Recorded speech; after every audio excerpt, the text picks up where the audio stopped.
Olá, aqui é Leandro Campos, professor. Vamos comentar questões da CESP sobre improbidade administrativa. Primeira questão.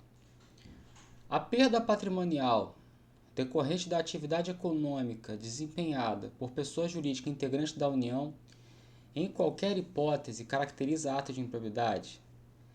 Tem um detalhezinho aqui. Perda patrimonial. Isso aí é improbidade que gera lesão ao erário, né? Prejuízo ao erário. Uma perda patrimonial sofrida pela União. Mas em qualquer hipótese, só no dolo. Só no dolo. Na culpa, não. Então, esse qualquer hipótese está errado, porque culpa não acontece. Pode ser que uma pessoa má administradora vá gerar uma perda patrimonial da União, mas ela não teve essa intenção. Foi por culpa, então não é improbidade. Então aqui está errado.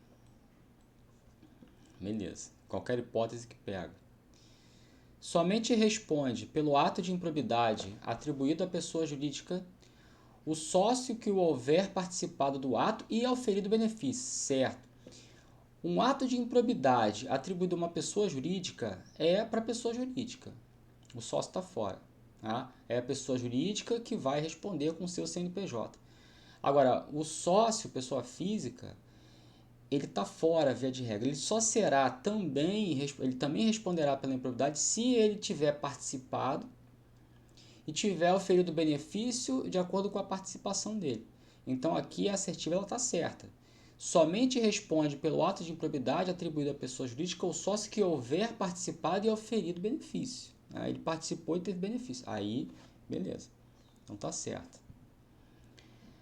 A falta de voluntariedade e de consciência na prática do ato ilícito descaracteriza-o como de improbidade. Certo, ele colocou uma falta de consciência. Na verdade, aqui é modalidade culposa. É falta de voluntariedade, falta de consciência de produzir o dano, de produzir o enriquecimento ilícito, de atentar contra princípios. Ele não tinha essa consciência, ele não tinha essa vontade. É isso que está querendo dizer. Ele não tinha dolo naquela questão.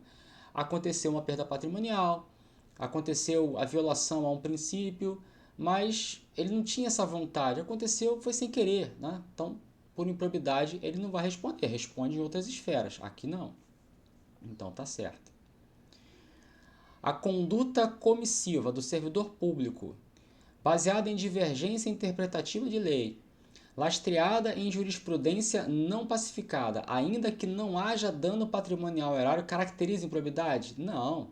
É uma questão que a CESP gosta de pegar, né? Essa divergência interpretativa da lei, lastreada numa jurisprudência que nem está pacificada, isso não gera improbidade, né? Ainda que não haja dano patrimonial, de repente pode ter violação ao princípio, né? Mas divergência da lei, jurisprudência não pacífica, isso não é improbidade, né? Quer dizer, não é improbidade, é o seguinte, você se basear, você basear a sua conduta numa lei em que a interpretação dela é divergente. Ou a jurisprudência não está pacificada. Se não está pacificada, vai ter uma jurisprudência dizendo que a sua conduta foi correta e vai ter outra dizendo que a sua conduta não foi correta. Mas com base nisso, você não tem como agir. Você não é você que cria a lei, nem é você que cria a jurisprudência. Então, com base nisso, a lei é expressa e garante, olha, não é improbidade, tá? Fica tranquilo. O termo inicial da prescrição de ação por ato de improbidade ocorre a partir da data da ocorrência do fato ou, no caso de infrações permanentes, do dia em que cessou a permanência. Perfeito. A improbidade é de 8 a prescrição é de 8 anos, tá? Então foi alterado isso. Esses 8 anos começa da ocorrência do fato e não do seu conhecimento, da ocorrência, da data em que o fato aconteceu, né? A improbidade ocorreu. Começa a contar ali 8 anos de prescrição. Ou no caso de infrações permanentes, no dia em que cessou a permanência. Sei lá, uma improbidade que não é instantânea, não é uma coisa assim, ganhei um dinheiro aqui, pronto, é uma coisa instantânea. Então é um fato ali. Daquele fato para frente começa a contar 8 anos para prescrever. Agora, infrações permanentes, por exemplo, uma obra que o agente público está utilizando material público para a obra dele, para a obra particular dele. Então, isso a obra está acontecendo, então enquanto a obra estiver acontecendo, está usando aquele material, por exemplo, uma infração permanente. Quando cessar aquilo é que começa a contar a prescrição. Ah, professor, não pode entrar com a improbidade antes de cessar a permanência? Claro que pode. Só que o prazo de prescrição, que para o agente é ruim, né, só vai começar a contar quando cessar a permanência. Ou seja, nem começou a contar, só quando acabar a obra, nesse nosso exemplo. Aí começa a contar o prazo de prescrição. Se ele está executando a obra, ele está utilizando ali, né, de maneira permanente, materiais públicos, né, o tempo todo ali. Enquanto isso está acontecendo, a prescrição sequer começou a correr. Então, para ele é ruim. Para ele é ruim, porque não tem nem começou a contar a prescrição ainda. A prescrição para ele é bom. Uma vez prescrevendo, ele não vai ser condenado. Mas se nem começou a contar a prescrição, pode entrar com processo? Pode entrar com ação? Claro que pode. O Ministério tem que entrar com ação, tem que coibir isso. Então tá, 8 anos. Essa previsão da prescrição, ela tá lá no artigo 23. Artigo 23 da Lei 8429, tá? Beleza. Segundo o entendimento do Supremo, a partir das recentes alterações, isso aqui é uma viagem, na legislação que dispõe sobre improbidade, deixou de existir no ordenamento jurídico brasileiro a tipificação para atos culposos de improbidade. Ok. De maneira que a nova regra retroage, a nova regra é só doloso, a nova regra retroage para absolver pessoas que já tenham sido condenadas pela improbidade. Errado. Olha só. Antes era culpa ou dolo. Agora é só dolo. Então, essa é a nova regra. Retroage para alcançar aquele que praticou a improbidade com culpa para absolver esse cara? Aí o Supremo disse, depende. Depende de quê? Já houve o trânsito em julgado dessa sentença, desse processo? Ele está respondendo a processo ainda. Já houve o trânsito em julgado? Eu ainda está respondendo. Ah, não, ele está respondendo. Não há o trânsito em julgado. Não há o trânsito. Ou seja, ele ainda está respondendo. Ele ainda está respondendo pela improbidade. Então, retroage. Para ele, ó, absolve. Não tem trânsito, absolve. Absolve, né? Ou deixa de ser processado, arquivo o processo, acabou. Agora, numa outra situação. Uma improbidade por culpa praticada lá atrás, na vigência da lei anterior, né? Que falava que culpa também cabia em improbidade. Mas já transitou em julgado, ó, já transitou em julgado. Então, nesse caso, não vai retroagir. Não retroage. Não retroage. Então, permanece condenado. Que doideira, né? Então, resumindo. Antes era culpa ou dolo, agora é só dolo. Aí essa nova lei que estabelece que é só dolo, retroage para alcançar os caras lá atrás. Aí o Supremo, ó, só vai retroagir para quem ainda está respondendo a um processo, para quem ainda não tem o trânsito em julgado. Para ele retroage, absolve ele, acabou. Mas para aquele que já foi condenado e já tem trânsito em julgado, ele continua cumprindo a punição dele, não vai retroagir para ele. Decisão do Supremo. Então vem aqui e volta. De maneira que a nova regra retroage para absolver pessoas que já tenham sido condenadas em sentença transitada em julgado? Não. Para esse, exatamente para esse é que não vai retroagir. Só vai retroagir para aquele que ainda está respondendo ao processo que ainda não tem trânsito em julgado. Decisão do Supremo Tribunal Federal, 2021. Então aqui está errado. Que doideira, né? Eu tenho opinião pessoal com relação a isso, mas não interessa aqui. Eu tô doido para falar, não posso falar. Então, tá bom. A configuração de ato de improbidade, né? Eu até perdi aqui. A configuração de ato de improbidade administrativa que atente contra os princípios da administração pública, que exige a demonstração de ofensa ao bem jurídico tutelado, ainda que a lesão observada tenha sido ínfima. Ora, tem que demonstrar uma ofensa a um bem jurídico, demonstrar que houve uma intenção assim, assim, assado, mas que a lesão tenha sido ínfima, não. Tem que ter o quê? Uma lesividade relevante. Uma lesividade relevante. Lesividade. Uma lesividade relevante, embora seja um conceito jurídico indeterminado, ou seja, O caso concreto que vai dizer o que é uma lesividade relevante está longe de ser uma lesão considerada ínfima, menor. Não, tem que ser relevante. Isso previsto no artigo 11. Então, a afirmativa aqui está errada, né? Ela fala, olha, improbidade que atenta contra princípios, tem que demonstrar uma ofensa a um bem jurídico? Tem. Ainda que a lesão seja ínfima? Não. Tem que demonstrar uma ofensa a um bem jurídico e que haja uma lesividade relevante. E ínfima não, então está errado. Questão boa. Caso um agente público incorra em ato de improbidade administrativa que cause prejuízo ao erário, seu herdeiro responderá subsidiariamente com todo o seu patrimônio? Errado. O herdeiro só vai responder até as forças da herança. O herdeiro não vai responder nunca com o patrimônio próprio dele. Ele vai responder com o patrimônio repassado a ele por herança até aquele momento. É aquilo que eu sempre falo. A pessoa morreu e deixou um rombo de 10 para ser ressarcido, mas o patrimônio dela é 7. Esse patrimônio de 7 que iria para o herdeiro não vai para o herdeiro, vai para cobrir esse buraco aqui. Então cobriu, mas ficou faltando 3. Esses 3 aqui o herdeiro não vai pagar. O herdeiro não paga com o patrimônio próprio dele, ele só paga com a herança que foi repassada a ele. Ou seja, a responsabilidade do herdeiro é uma responsabilidade subsidiária, sim, é sucessória, mas ele só responde até as forças da herança, nunca com o patrimônio próprio dele, né? Aí com todo o seu patrimônio relacional, errado. A ausência de ato doloso com fim ilícito no exercício de função pública afasta de imediato a responsabilidade por ato de improbidade? Sim, sim.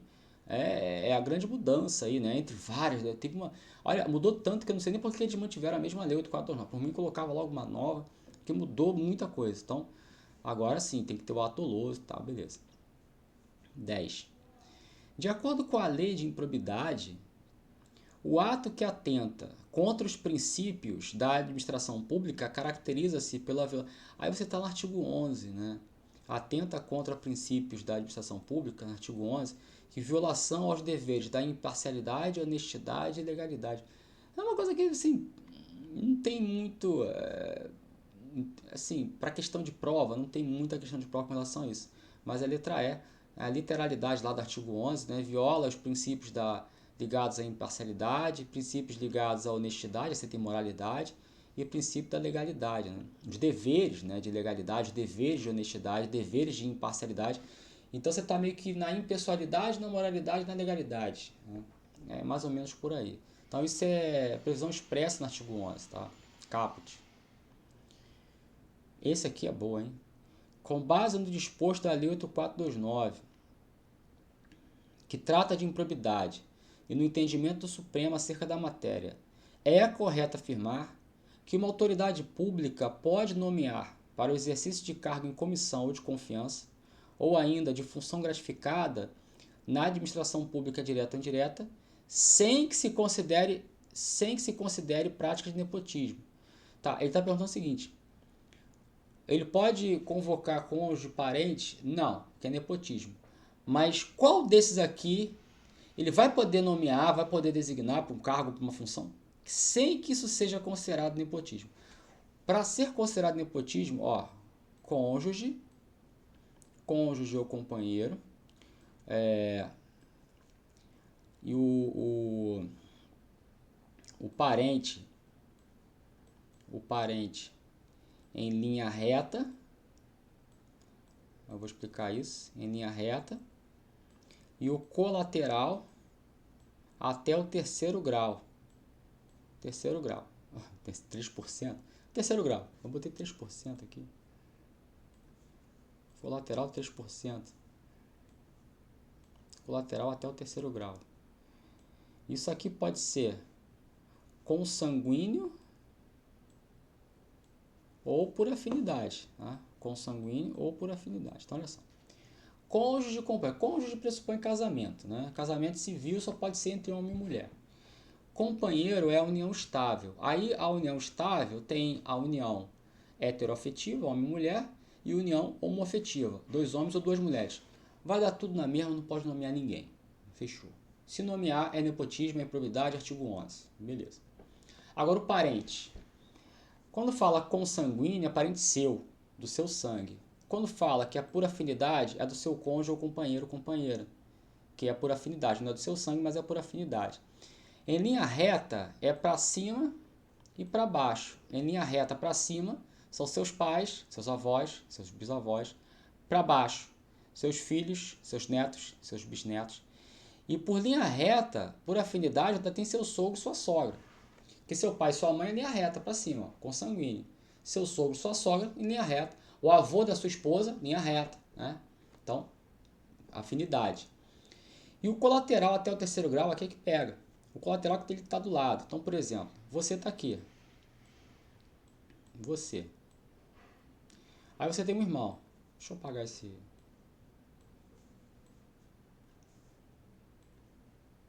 Você tem um irmão.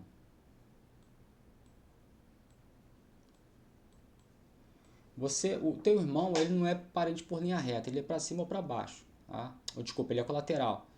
Linha reta é para cima ou para baixo. O irmão é colateral. E qual é a ligação? Qual é o grau? Aí você tem que ver o vínculo que une vocês, né? Pai e mãe, ou só pai, ou só mãe, ou pode ser adotivo, não interessa. Aí para cá vem um, para lá vem dois. Então seu irmão é seu colateral de segundo grau. Se você nomear o seu irmão ou designar para um cargo em comissão, função de confiança, isso vai ser considerado nepotismo. O filho do seu irmão, seu sobrinho. O filho do seu irmão é o seu sobrinho. O sobrinho é de terceiro. Né? Até o terceiro, inclusive, não pode. Então, se você nomear ou designar o sobrinho, também é nepotismo. Tá? Então, e agora? Então a gente já pode fechar uns aqui. Ó. Bisneto é linha reta, não pode nomear. Linha reta para baixo. Sogro é linha reta para cima por afinidade, que é o pai da sua esposa, do seu marido, da sua companheira e tal. É por afinidade para cima, né? Então linha reta para cima por afinidade, sogro está fora. O cunhado é por afinidade, quer dizer, o seu irmão é colateral de segundo grau consanguíneo. O seu cunhado, que é o irmão da sua esposa, o irmão do seu marido, ele é seu colateral por segundo grau também, mas é por afinidade, não consanguíneo. Então o cunhado também você não pode nomear. O sobrinho também já está fora, porque é terceiro grau. É terceiro grau inclusive. Agora o primo pode, porque o primo é de quarto grau. Ah, professor, mas o meu primo é meu primo de primeiro grau. Mas calma lá. O que é o primo? O primo é o filho da sua tia. Vamos lá. O filho da sua tia. A sua tia é irmã da sua mãe. Qual é o vínculo que une você, que vai juntar aí sua tia com a sua mãe? Seus avós. Então vamos pegar esse exemplo aqui. Os avós. Então você, para sua mãe, 1. Sua mãe para o seu avô, para sua avó, 2. Da sua avó, do seu avô para sua tia, 3. E o primo é o filho da sua tia. O primo é 4. O primo é 4. Então, se você nomear a sua tia, é nepotismo. Porque até o terceiro grau, inclusive. Mas se você nomear o primo, aquilo que você chama de primo de primeiro grau, que é o filho do seu tio, da sua tia e tal, na verdade, tecnicamente falando, ele é parente colateral de quarto grau.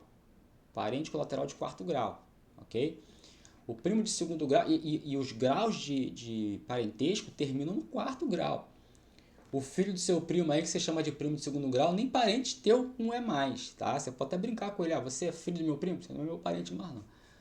Então, é até o terceiro grau, inclusive, por afinidade ou consanguíneo. E na linha reta também, para cima para baixo. Afinidade ou consanguíneo. Não pode.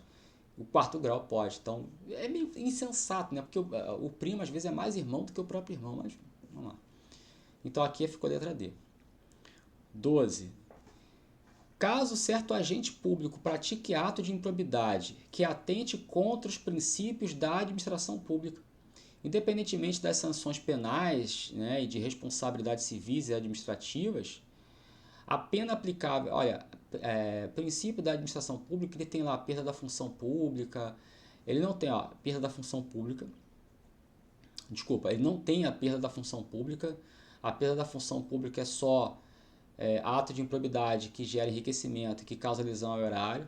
Suspensão dos direitos políticos é a mesma coisa, não se aplica a princípios da administração, improbidade. Proibição de contratar com o poder público, aí sim. Aí você tem a previsão lá no artigo 12, né? O artigo 12, ele vai trabalhar as punições cabíveis em cada ato de improbidade. No inciso 1, improbidade que causa enriquecimento ilícito, quais são as punições? No inciso 2 do artigo 12, quais são as punições aplicáveis à improbidade que gera prejuízo ao erário? E no inciso 3 do artigo 12, quais são as penas, sanções aplicadas à improbidade que atenta contra princípios? E nessa daqui que ele está perguntando, não tem perda da função pública, não tem suspensão, só tem suspensão dos direitos políticos, só tem esses dois. Aqui você tem a proibição de contratar com o poder público, tá? Fechou. Agora, advertência é PAD, né? Não é improbidade, é punição disciplinar, que é a outra responsabilidade, é outro processo, é outra esfera. Pode ser pelo mesmo fato, não tem problema, mas são responsabilidades independentes, autônomas e com processos também autônomos. Então ficou C. 13. Nos termos da lei de improbidade, é facultado à autoridade que se deparar com indícios de atos de improbidade fazer representação ao Ministério Público. Olha, a autoridade que se deparar com indícios não é facultado, não. Representar o Ministério. Ele é obrigado a facultar. Obrigado a facultar. Ele é obrigado a representar. Então isso aqui está errado. Isso está previsto no artigo 7º. Artigo 7º da lei de improbidade, né? Não tem faculdade nenhuma. A autoridade presenciou, tem indícios de improbidade. Ela tem a faculdade, ela pensa se ela vai representar ou não para o Ministério Público, ela é obrigada a fazer. Então está errado. 14. Jude, servidora pública, pediu ao motorista do setor onde ela trabalha que buscasse no horário do almoço e no carro oficial do órgão seu animal de estimação no pet shop e o deixasse na casa dela, pois estava em reunião e por essa razão não poderia buscá-lo. Quer dizer, ela utilizou o carro, né, oficial e o motorista, né, para uma atividade privada dela. Tal ação foi autorizada por Fidelis, superior hierárquico, o cara e executada pelo motorista. Nessa situação, Jude não poderá responder pela prática de improbidade. Claro que pode, claro que vai responder. Já que teve autorização de Fidelis, pelo amor de Deus, vai responder ela e o Fidelis. De modo que apenas ele poderá receber as combinações. Não, ela vai também, o Fidelis vai também. Não está falando aqui do motorista, porque já é uma situação meio complicada para o motorista. Pode caber aí uma punição disciplinar, mas nem está entrando na questão do motorista. É mais para a Jude e o Fidelis. Está errado, dizendo que ela não vai responder. Claro que vai. Responde pelo artigo 9º. Né? Ela, a Jude, responde pelo artigo 9º, que ela está utilizando um bem, né, público para uma atividade particular dela. Então está errado. Mesmo que ela tenha autorização para isso, pelo superior. O superior responde também. Constitui ato de improbidade que atenta contra os princípios da administração pública permitir, facilitar ou concorrer para que terceiro enriqueça. Para que terceiro enriqueça é artigo 10. Participar, você está causando um prejuízo ao erário. Não é você que está tendo enriquecimento. Veja bem, não está no artigo 9º. Mas alguém está recebendo dinheiro. E esse alguém é um terceiro e você está facilitando isso. Então, para o Estado, isso é prejuízo ao erário. Então, a questão aqui está errada, porque ela fala que isso é improbidade que atenta contra princípios. Não. É improbidade que causa lesão ao erário. É isso. Então, está errado, porque isso aqui está lá no artigo 10 e não no 11. Considerando o disposto na Lei 8429, a referida lei exaure os tipos de conduta que configuram atos de improbidade. Olha só. Vamos lá, artigos. Você já sabe. O artigo 9, o artigo 9º, né? O artigo 10 e o artigo 11. 9º, atos que causam enriquecimento, prejuízo ao erário, atentam contra princípios. Nos artigos 9 e 10, no caput do artigo, você vai perceber, no final, você vai ler o artigo todo, né, o caput, você vai ver assim, configura improbidade, determinados atos que causam, e notadamente, aí ele fala assim, notadamente os seguintes, aí começa o inciso 1, o inciso 2, o inciso 3, o inciso 4. Então, quando ele fala notadamente, nos artigos 9 e 10, significa que esse rol é exemplificativo, ou seja, que os incisos ali, eles são, sim, improbidade, mas outras situações, além daquelas previstas nos artigos 9 e 10, também podem ser considerados improbidade. Porque ele fala, olha, é improbidade isso, assim, notadamente esses aqui, ou seja, é um exemplo. Agora, no artigo 11, ele fala o contrário, ele fala uma das seguintes condutas. Uma das seguintes condutas. Vamos colocar assim, uma das seguintes. Então, no artigo 11, o rol é fechado. O rol é taxativo. Ó, viola princípio da administração pública e, portanto, é improbidade uma dessas condutas aqui. Aí vai colocar inciso 1, inciso 2, inciso 3. Então, quando fala uma das seguintes condutas, o rol é fechado, taxativo, não tem notadamente essas. Então, você está percebendo a interpretação do negócio? Então, vou voltar lá para a questão. A referida lei exaure os tipos de conduta que configuram atos de improbidade. A lei não exaure, só exaure o artigo 11. Os artigos 9 e 10 não exaurem não, porque o rol lá é exemplificativo. Outras situações que não estão previstas ali no artigo 9 e no artigo 10 podem gerar improbidade que cause enriquecimento e lesão ao erário, mesmo que não estejam expressamente previstas nesses artigos respectivos, porque fala notadamente, então é só exemplo. Então dizer que a lei toda exaure, não, exaure só o 11, o 9 e o 10 não. Questão boa, hein? 17. O sucessor ou o herdeiro daquele que causar dano ao erário ou que se enriquecer ilicitamente estão sujeitos apenas à obrigação de repará-lo até o limite do valor da herança ou do patrimônio transferido. Apenas isso? Sim, apenas isso. E mais uma vez, eu sempre falo, se você está acompanhando meus vídeos aí, minhas aulas, você está vendo. Esse negócio de colocar apenas isso, somente aquilo, não necessariamente esteja errado. Não necessariamente esteja errado. Então, essas máximas, né, de concurso, o incompleto está errado. Nem sempre. O incompleto pode estar certo. Porque quando fala apenas isso, somente aquilo, é porque está errado. Nem sempre, porque pode estar certo também. Então aqui, ó, a responsabilidade do herdeiro é somente essa, apenas essa, tá certo. Tá certo. Você vê como é que vai desconstruindo essas coisas da sua cabeça aí. As hipóteses legais de atos de improbidade que importam em enriquecimento ilícito e atentem contra princípios da administração pública retratam condutas específicas e configuram um rol exemplificativo. Improbidade que importa enriquecimento ilícito é taxativo, artigo 9, artigo 9. E atentam contra princípios, aqui é exemplificativo, que atenta contra princípios, aqui é taxativo.